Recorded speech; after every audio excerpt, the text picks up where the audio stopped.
Well, this holiday season, we wonder what happened at home. The Houston Astros probably will be doing some shopping on Black Friday to find offense they can use at Minute Maid Park. Let's talk about the mystery of the home woes on this edition of Locked On Astros.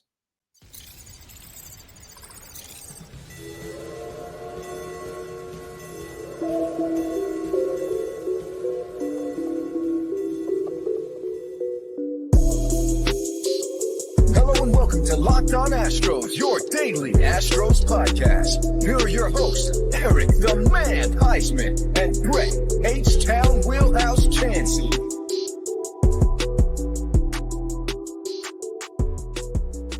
We are Locked On Houston Astros, and we hope that you join us for a daily Locked On Astros podcast. My name is Eric Heisman. You can find me on Twitter at Eric Talkstros. You can find the show at Locked On Astros, your team every day. Brett, where can you find you at? They can find me at Htown Wheelhouse on X, Instagram, and TikTok. They can find me at Stros411 on X, Instagram, and Facebook. Always positive. I know I'm so full from Thanksgiving dinner. Always Stros. With that being said, we hope that you had a great Thanksgiving, and we hope that you had a great time spending it with your family, with your loved ones. And it's only so many times per year you get to have those moments with your entire family. The Astros could have had that moment going into November this year, but unfortunately they didn't make it to the World Series to have that family moment going into the World Series.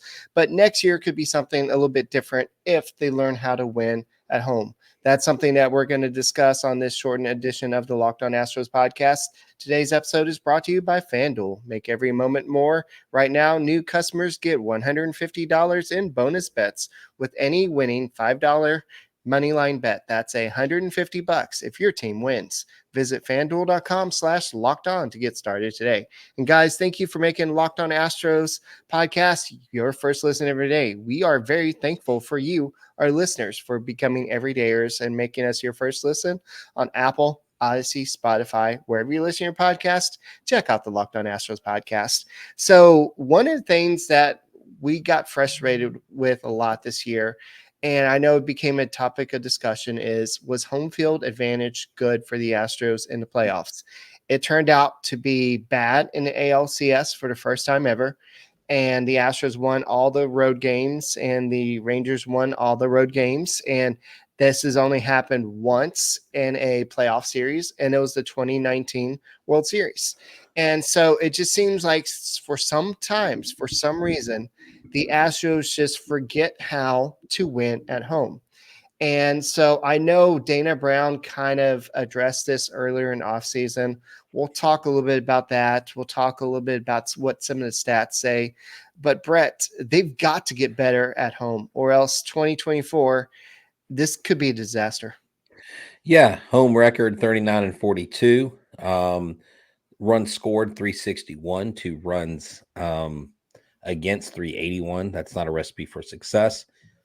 Matched with a 630 win percentage on the road, 51-30. I think second best in major leagues. And they scored 100 runs more on the road than they did at home. And they gave up almost 100 runs less on the road. So it was just one of those really odd things. I do know there were a couple tweets going around about it, talking about how the Astros gave up more runs in the first inning at home than they did on the road. And when they played from behind, they just could not. They were, I guess, front runners for lack of, I hate to use that term with professional athletes, but sometimes you just do better when you are in front. And when teams are coming into the ballpark, scoring 2, 3, 4 runs in the first inning off of your ace pitchers, and that was happening a lot at home. And if they were close games, they didn't have a good record in one-run games either. So I think that was actually struggled too. Oh, no, it was, I mean, look, I don't care if they sold 1 million hot dogs or there were 2 people in the stands. They just could not hit. We had this theory. Well, maybe it's the batter's eye. Well, the other teams didn't get that memo. They crushed the ball when they came to Minute Maid Park. So that was more of an excuse and people looking for, what can we point our finger at? I think it got inside their head. I think it was mental. I think you get to a certain point of the season and it's just mental. I mean, Bradledge in his home run to Pujols. Bradledge Right. had to leave town to have a change of scenery. You know, he went on to Philadelphia, won a World Series, but like you can't escape Minute Maid Park. If you're an Astro, you got to figure it out for next year. And that's exactly what Dana Brown said earlier at the general meetings. He said, I think it's a fluke. It's an aberration. I think if you look at the club, the success that they've had in Houston has been really good. I don't get wrapped up into it and make this a big psychological thing. I think this team has been really good. I think it's a fluke. I think the guys started talking about it and then they started pressing more. And so basically, I think that's what happened. They really started pressing. Oh, wait, it's the batter's eye. We have trouble because of the red on the right side of the batter's eye, and it's getting our way. And they're trying to find excuses, and it got in their heads. And so I think it really became oh, wait, we can't win at home. And once the whole team starts thinking that, it's kind of hard to beat that. You have to really go on a long home winning streak, and they just couldn't put that together to kind of do that.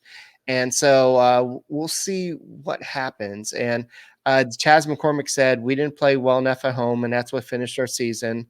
We didn't win enough at home. And so basically the players understood it. They recognized it.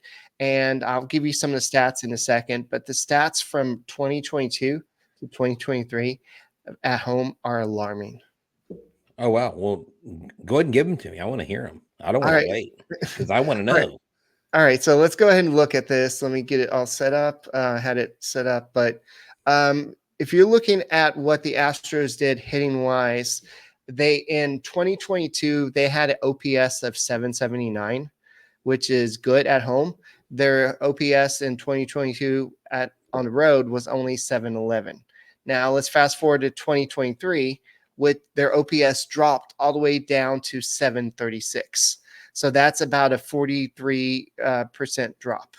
So that's a big drastic drop there. And they went from hitting 116 home runs in 2022 to only 92 home runs at home. They went from scoring 368 runs to 365. So if you look at that, the runs wasn't really the big issue, but the batting average took a 10-point dive at 257 in 2022 to 249 in 2023. So everything just kind of started accumulating, and the strikeouts accumulated. In 2022, there's 551 versus 584 in 2023. So everything just kind of started happening. There was more double plays. Just everything started happening more at home. Do you know who hit better at home than on the road? Chaz McCormick or Yainer Diaz. Yainer Diaz. Okay. Yainer Diaz hit 40 or 50 points higher at home than he did on the road. He also hit a lot better playing position too. He hit higher because he caught several home games, but he hit better. It would have been great to see Yainer Diaz behind the plate more. I'm not saying he would have changed the whole trajectory of the season as far as the home woes go, but that is a case in point of not playing optimal lineups when you really should be playing optimal lineups. I wonder if a few of those games would have been swung in the Astros' favor had Yainer had those at bats. I don't know. I'm so glad that he's going to be the catcher of this next year. I'm excited about that. Yeah, so looking at the pitching side of things, the Astros were 55-26 at home in 2022. They had a 2.75 ERA, which was dynamic. They had 834 strikeouts that season. But if you fast forward to 2023, they're 39-42 at home. They had a 4.25 ERA, and they only had 770 strikeouts. They allowed 68 home runs in 2022. They allowed a whopping 102 home runs in 2023. So if you look at it, it was both sides. Yeah, they also walked a lot more batters. I mean, they were walking batters at an alarming clip. 217 to 261, yes. And like you mentioned, the strikeouts, they weren't, it's funny. Dana's like, I don't know what happened, but then he says, but they were pressing. I think he knows what happened. It was a mental thing. It got inside their head. They were pressing. And I remember the classic conversation I had with Josh Rojas about becoming a better hitter and in AA was when Josh Reddick came down and said, hey, quit trying to pull the ball, quit trying to hit the ball out of the park, just hit all sides of the field. Just do what and you do. Stay within yourself, Right. stay within your abilities. That's why Yordan Alvarez, you see him at home and away, he's the same hitter because, like he said last year, I take every at bat personal. I go in, I take every pitch as a personal battle between me and the pitcher. I don't change my approach, whether I'm at home or on the road, period, end of story. If you can get players on this team to lock in psychologically, like Yordan Alvarez, there's no stopping this team. Yeah, I agree with that. And I think that the Astros will have to work on that this offseason, whether it's they're going to have a get together, maybe like Michael Scott style, and they get everybody in the office, and you have Michael Scott up there making jokes about them not being able to win at home, and probably some of them not appropriate. But I think that it's going to be a different manager, different tone. I think Joe Espada will change things up. And I think with we don't know what the Astros do for agency wise, trade wise, but I think some fresh blood also will do some wonders. But guys, stick around. Brett's going to have a great conversation with Sully coming up soon. And once again, I hope that you had a great Thanksgiving, and hopefully the Astros can fix their home woes this next season. Hey, look at it's promised. That's Htown Wheelhouse Brett Chancey himself of Locked On Astros. How you doing, buddy? Man, I'm doing good. You know, it's been a slow off season, but we're excited because each day means we're closer to another season of Major League Baseball. Well, right now we're in the middle of another season of the NFL, and this is the time to go to FanDuel, which is America's #1 sports book. You know, right now, new customers can get $150 in bonus bets with any winning $5 moneyline bet. I bet you didn't know that. You know, that's 150 tomatoes if your team wins. And if you're thinking about joining FanDuel, and I know you are, there's no better time to get in on the action. The app is so easy to use, even I could use it. There's a wide range of betting options, including spreads, player props, over-unders, and more. So visit FanDuel.com/lockedon and kick off the NFL season as we're here in late November kicking it off. FanDuel, it's an official partner of who? The NFL. A seamless live read between my buddy Brett, Htown Wheelhouse himself, and your pal Sully. How you doing, buddy? Man, I'm doing good. You know, I just went to the Texans game yesterday. Speaking of football, we've got CJ Stroud at the helm, and football is promising once again in Houston. Basketball is promising. So the offseason, despite the World Series loss, is not as grim and depressing as we anticipated it to be. The World Series loss? Are you now doing Locked On Diamondbacks? I thought I had met Millard Thomas. You look a lot like Brett Chance. Sorry, I couldn't let it pass. I couldn't let it pass. Not making it to the World Series. Thank you. Because of the World Series, World Series winning Rangers. Yes. But yeah, I mean, wow, the league championship series in both leagues, you can get whiplash. I mean, the first two games, it looked like the Phillies were going to sweep the Diamondbacks, and you know, the minute Altuve hit that home run in Game 5, I just shook my head, going, "Well, you know what? You can't keep the Astros down for long." You know, I give the Astros a lot of credit for the season that they had. I mean, every team has injuries, of course. Right. I mean, God's sakes, the freaking Rangers lost Jacob deGrom and essentially lost Max Scherzer. I mean, there was a human being whose body was technically belonged to Max Scherzer pitching, but that was not a superstar ace on the mound. And they managed to, I think they did okay. But, you know, we saw the Rangers have, you know, an up and down year, and we kind of saw the Astros being slow and steady wins the race in terms of the division. And I guess it's appropriate that two teams that finished with identical records would have a knockdown, drag-out fight for the league championship series.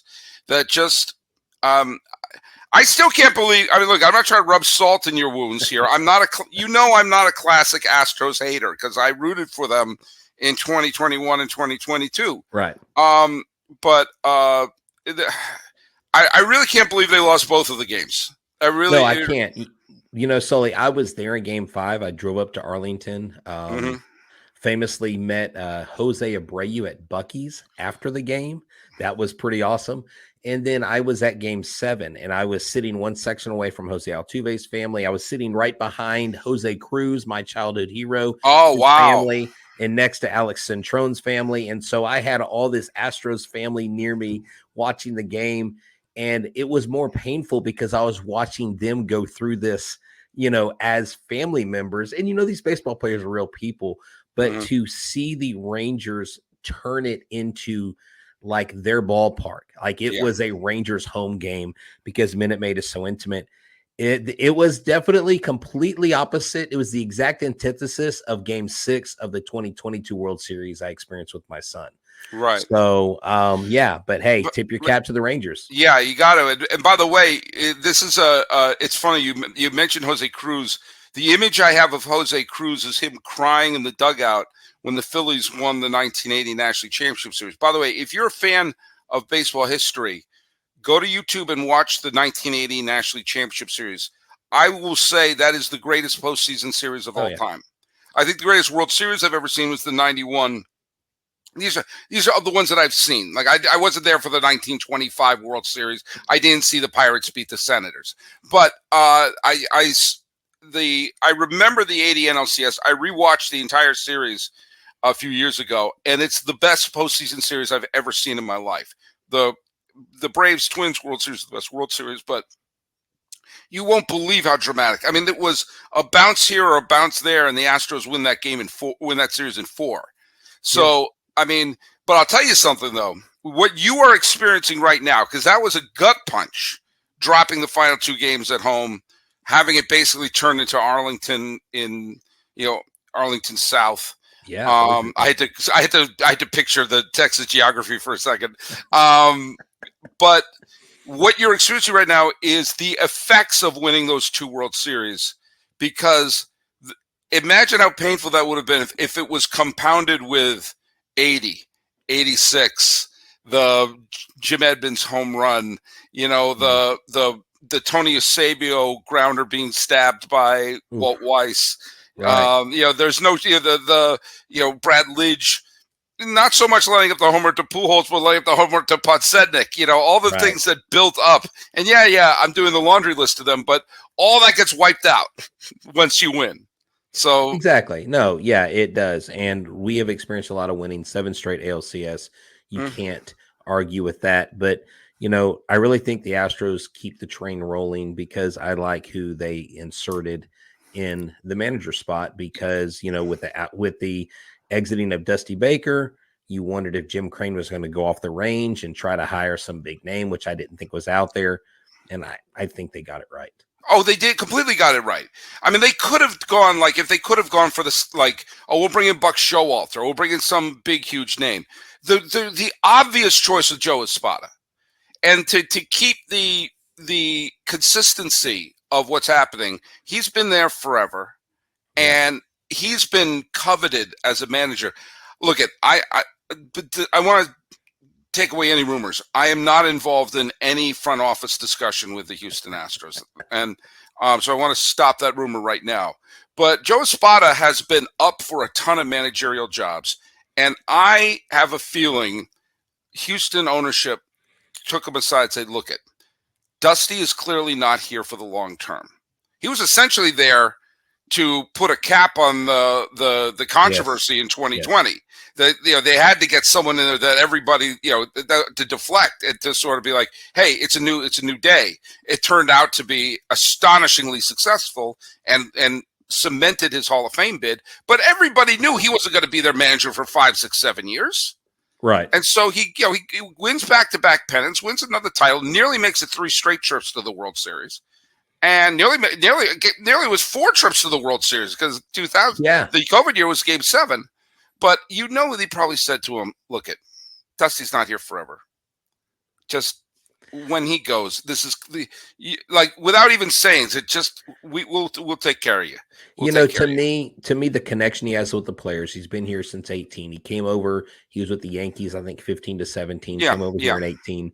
And really, he not only has a pulse of the clubhouse and the culture that Jim Crane has helped build with the players and personnel, but he has a connection with the Latino players. I mean, we have one of the deepest, I guess, systems that has the biggest connection with the Dominican Republic, Venezuela, Puerto Rico, to mention all those Latin American countries, even Mexico with Jose Urquidy. And so to have a guy that not only understands the culture, but has a respect for the players. Because if you ever watch any of their pregame footage that maybe some of the press guys put out, Espada's always out there position coaching. He's always out there coaching Jeremy Pena. And he is a guy that has the respect of the clubhouse. And if anybody's ever earned something, it's definitely Joe Espada. And when he came in to that press conference wearing his suit with his orange tie and his 2022 World Series ring, I mean, he looked like he was ready to go. He was there with his family. He credited his father and mother. He credited his family just for supporting him. And it's just a good baseball story. It's a guy that I think really keeps you in the forefront of the conversation of being one of the contenders next year, despite the many conversations that are going on what the Astros are going to do and who they're going to sign, and are they going to go over the cap? Are they not? I mean, so Espada is the man. We've been calling for him for a while, and he gave Dusty Baker credit. He said, I sat under Dusty Baker and I learned a lot from him. And I give him a lot of credit for teaching me things. So that was a really good nod to Dusty Baker. Yeah, and I think that I don't think the Astros are going to miss a beat. Now, obviously, we don't know. Whenever you have a veteran team, eventually things come to a halt. But they do have some younger pieces. They need to get a better year out of Pena. They need to have him be more of 2022 Pena than 2023 Pena. But talk a little bit about the Philadelphia re-signing Nola.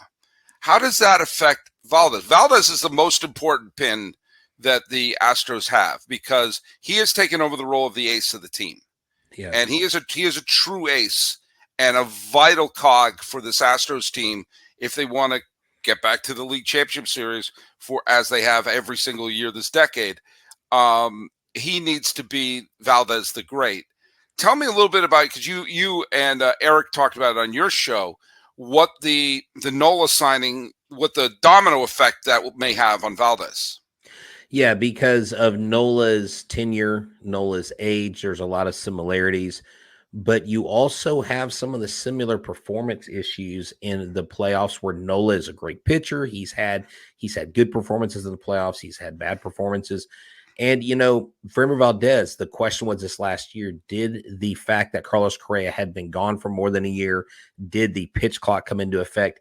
I think Valdez has the talent. Valdez is one of the best guys that can spin the ball, put the ball in the box, and people swing and miss. He's got swing and miss stuff, but it can't. Have we seen what Valdez is? Has he reached his ceiling? And my fear is if he's reached his ceiling and mentally, if they change the pitch clock again, if they keep making it tighter and tighter window, is that going to make Valdez less effective? And if that does, maybe you offer him a contract, but I would not offer him 7 years. I would offer him at most 5 years, maybe same AAV, maybe a little less, but there is a risk there. So the question for the Astros is this: does Valdez, with his 2 years left of arbitration, hold more value in seeking trade pieces for major league ready people and maybe prospects, or does he had more value being your ace because Verlander's going to retire? It's just, what more are we going to get out of Valdez? That is my question. I love Framber Valdez. I love the psychological turnaround he had a season or two ago. But at the same time, I just wonder, have we maxed out what he's going to get to? Yeah. And look, if he has a bounce back year, then I'm wrong. We sign him. That's great. But there is a risk in signing him. I think there's maybe less of a risk looking to see what you could get for him if he has high value. I have two pitchers that immediately come to mind. I remember, and I wrote it on my blog back when it happened in 2018. The second Chris Sale struck out Manny Machado, I said, thank you, Chris Sale. Put him on the trade block right now. You'll never get more for him. We all knew he was going to break down. Everyone knew Chris Sale was going to break down eventually. And so at that moment, his value was through the roof. And I also remember how fast a pitcher can fall. I mean, Tim Lincecum was on the Hall of Fame track. Oh, yeah.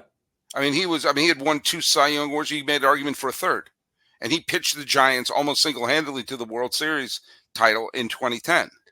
Yeah. And then by 2013, he was a spot starter middle reliever. And by 2014, he pitched one more game in the postseason than I did. And, like, if you hang on to players based upon sentiment, Right. then, the Red Sox have gotten a lot of flack over the years of not being sentimental, but they've, until recently, a lot of times they were pretty good at recognizing when a Pedro Martinez was done, when a Josh Beckett was done, when an Adrian Gonzalez was done. And it may have been harsh, but they always moved on. I don't know. It would be tough. You'd have to get back.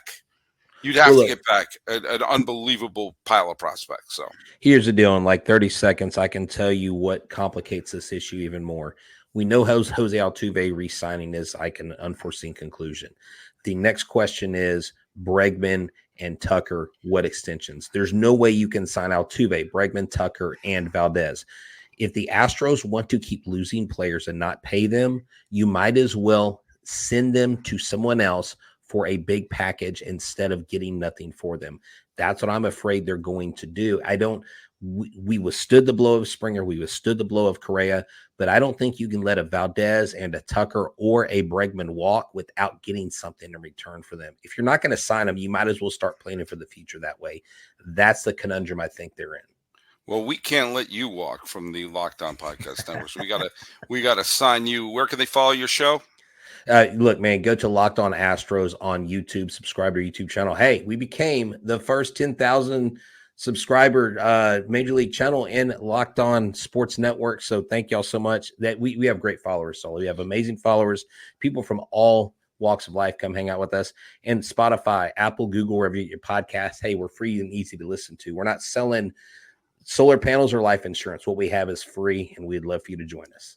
By the way, speaking of YouTube, Locked On has launched the first ever National Sports 24/7 streaming channel on YouTube. Locked On Sports is here for you 24/7, covering the top sports stories of the day with local experts of Locked On, plus our national shows covering every single league. Go to Locked On Sports today on YouTube and subscribe to the first ever National Sports 24/7 streaming channel. All right, thank you for tuning in to Locked On Astros. I'm Htown Wheelhouse. This has been another special edition of Locked On Astros. We hope that you are able to celebrate it with your family, give thanks, and be thankful for the things you have, and be in prayer for those who don't have much to be thankful for. Be a blessing in someone's life. And as always, Astros, bury me in the H. Y'all have a good one.